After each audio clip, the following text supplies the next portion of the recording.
Hello and welcome to this new series.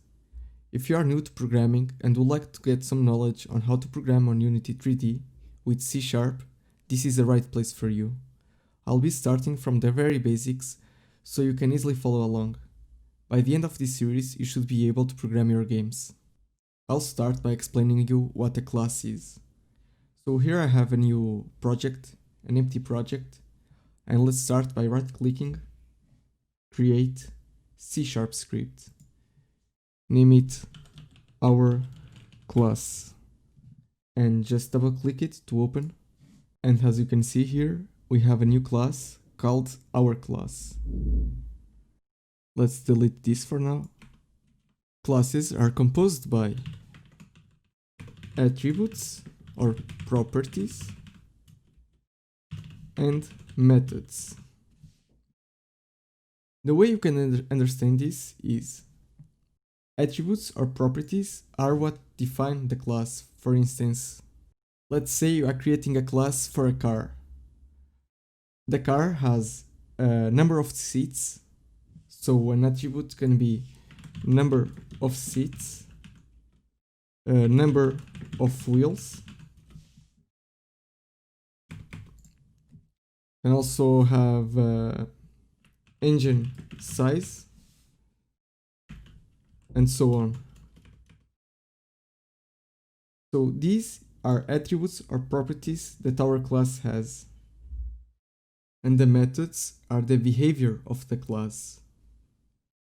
Our car can open the doors, start engine, stop engine, brake, open the windows, lock the car, and so on. This is what you need to understand. Attributes are or properties are things like the number of the seats, number of the wheels, engine size, and the methods are the behaviors, like it can open the doors, start the engine, and so on. You really need to understand this. Let me give you another example. So here you have another example. Let's say we are creating a class for a dog. Here are the properties, like fur color, eye color, weight, height, the tail size, and then there's the methods, the behavior. What does that do? Like sit, bark, bite, sleep, eat. Just try to imagine different things like you have around you, like a computer, a book, something like that, and try to create these for those items, and you'll start to understand how this works.